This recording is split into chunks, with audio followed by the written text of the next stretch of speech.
자, 이번 시간은 미래엔 유충열전으로 한번 가보도록 합시다. 자, 유충열전 보면 이제 130페이지 작서 보면은 서사관례 개념부터 시작해서 특징까지 이렇게 정리가 되어 있습니다. 이것부터 먼저 한번 보고 가보도록 할게요.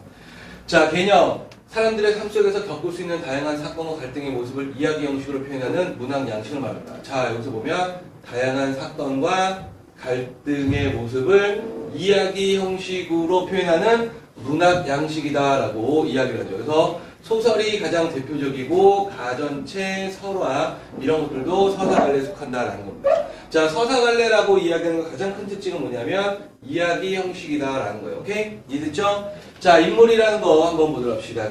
작품 속의 등장인물을 말한다. 그래서 인물이란 것은 등장인물이다. 인물은 말과 행동을 통해 성격이 드러나며, 자, 말과 행동을 통해서 성격이 드러난다라고 이야기를 하죠. 요거를 우리가 이제 간접 제시다.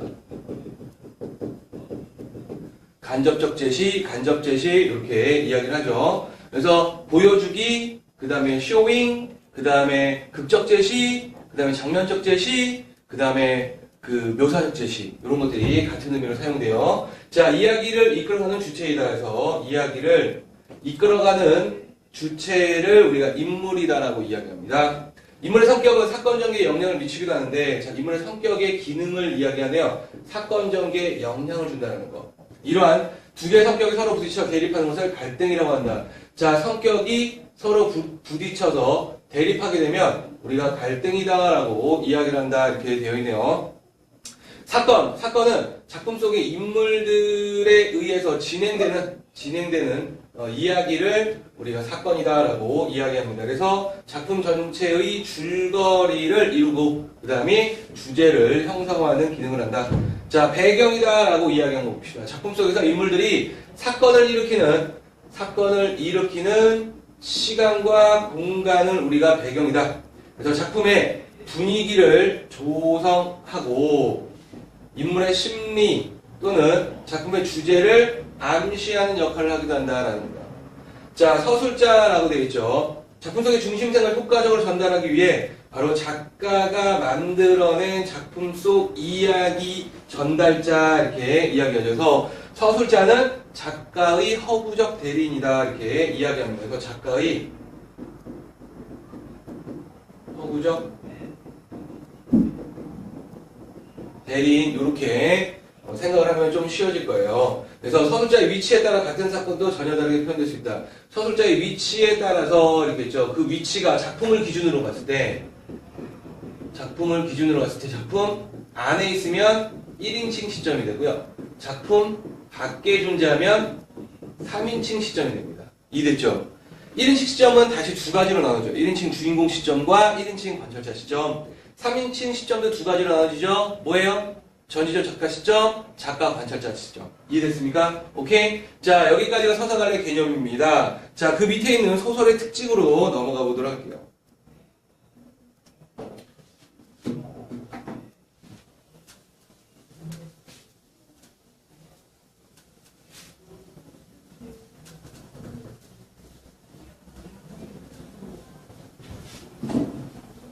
자, 두 번째, 소설의 특징이 무엇이냐라고 이야기를 하네요. 그래서 첫 번째 뭐가 있냐면 산문성 이렇게 이야기하네요.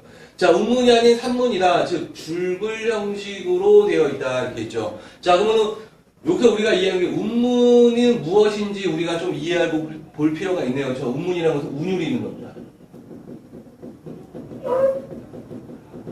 산문은 그러면 운율이 없겠네. 그쵸? 줄글 형식으로 되어 있다는 거. 자, 서사성이라는데, 서사성은 줄거리가 있다는 거. 이야기의 형식이다라고 생각하면 됩니다. 오케이? 자, 허구성 이렇게 나오네요. 현실에 있음직한 일을 작가가 상상하여 꾸며낸 이야기다. 이렇게 있죠. 그래서 꾸며낸 이야기 이렇게 있죠. 꾸며낸 이야기. 허구는 뻥을 치는 거예요. 자, 개연성이라는 거 있습니다. 자, 이 개연성이라는 개념은 중요해요. 가끔 보여요.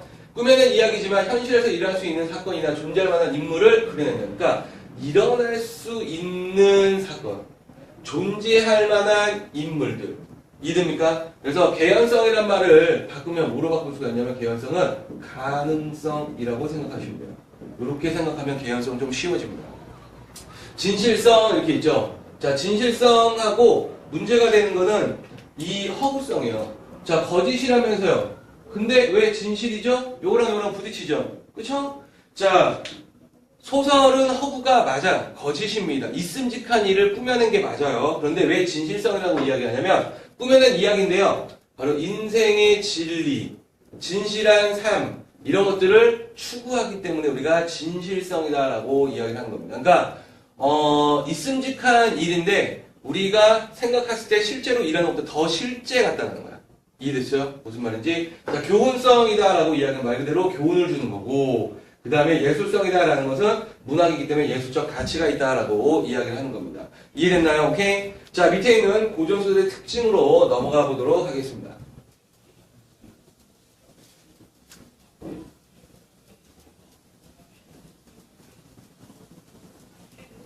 자, 고전소설의 특징으로 한번 가볼게요. 자, 이 고전소설의 특징은요, 중요해요. 자, 그래서 주인공이 뭐냐면, 제자가인형의 인물이다. 그럼 제자가인이 뭐냐면, 제자가 제주, 자자가 아들 자자인데요. 그건 사람. 가자가 아름답다. 인자가 사람 인자. 그래서 재주가 뛰어나고 용모가 아름다운 사람. 그래서 재주 있는 남자, 아름다운 여자, 뭐 이렇게도 이야기를 합니다. 어쨌든 무조건 여자만 아름다운 것도 아니고 남자도 능력도 뛰어나고 잘생기고 여자도 능력이 있고 예뻐요. 오케이? 자, 그래서 이걸 우리가 제자가인형 인물이다라고 이야기합니다. 고전 소설에 주로 잘 나타나게 되고요. 사건은 거의 대부분이 비현실적인 내용들이야. 왜냐하면 우리가 이제 보통 우리가 이제 보게 될 게 유충열전이잖아요, 그렇죠? 예를 들어서 돛을 막 부리고요, 장풍 쏘고 막 이럽니다, 그렇죠? 자, 이런 것들이 바로 비현실적인 내용의 사건들이 된다. 그러면 요거와 관련지어서 우리가 뭘 생각하냐면 전기성이라는 거야. 요게 중요해요, 전기성이라는 거야. 전기성이라고 이야기할 때 이 기자가 무슨 기자냐면 기이하다. 그래서 전기성은 비현실적인 내용이다라는 거. 자, 그 다음에 고전소설은 주로 평면적 구성이에요. 그리고 순행적 구성으로 갑니다. 그리고 일대기적 구성이다 이렇게 나오게 되네요. 그렇죠? 자, 그러면 평면적 구성이다라고 이야기하는 것은 뭐냐면 평면적 구성, 입체적 구성하고 같이 보면 좀 이해가 돼요. 입체적 구성은요, 사건이 두 가지 이상 이렇게 진행이 될 때입니다. 그러니까 우리가 입체적 구성의 가장 대표적인 건 액자식 구성이에요. 이해되죠? 사건이 두 개가 이렇게 나가는 거. 평면식 구성은 사건이 하나예요. 이해됐죠? 사건이 그냥 하나밖에 없습니다. 그 다음에 순행적 구성이라고 하는 말 그대로 순행, 그냥 시간의 흐름대로 가는 거예요. 시간의 흐름으로 가는 거고, 일대기적 구성이다라고 이야기하는 거는 태어나서 죽을 때까지 까지의 기록을 우리가 일대기적 구성이다라고 이야기를 합니다. 자, 그래서 이렇게 일대기적 구성이다라고 나올 때 우리가 장르로 보려면 전이라는 장르를 써요. 전. 홍길동 전, 유충렬 전 이렇게 이야기하죠. 그런 전들이 바로 일대기적 구성으로 되어 있다는 거 이해됐습니까?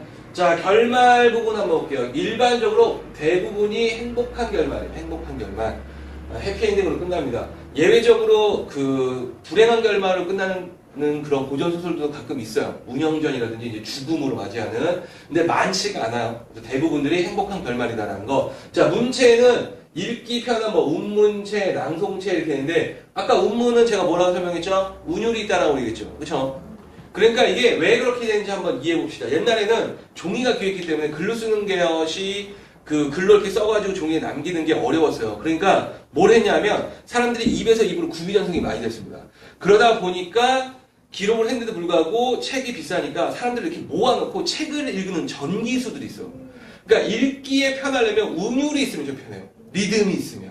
무슨 말인지 되죠? 그래서 읽기 편하게 운문체면서 낭송체로 대부분들이 고전소설이 그 문체가 이렇게 나타난다라고 생각하시면 됩니다. 이해됐죠? 자, 여기까지 130페이지였습니다. 오케이? 자, 다음으로 131페이지로 넘어가 보도록 할게요.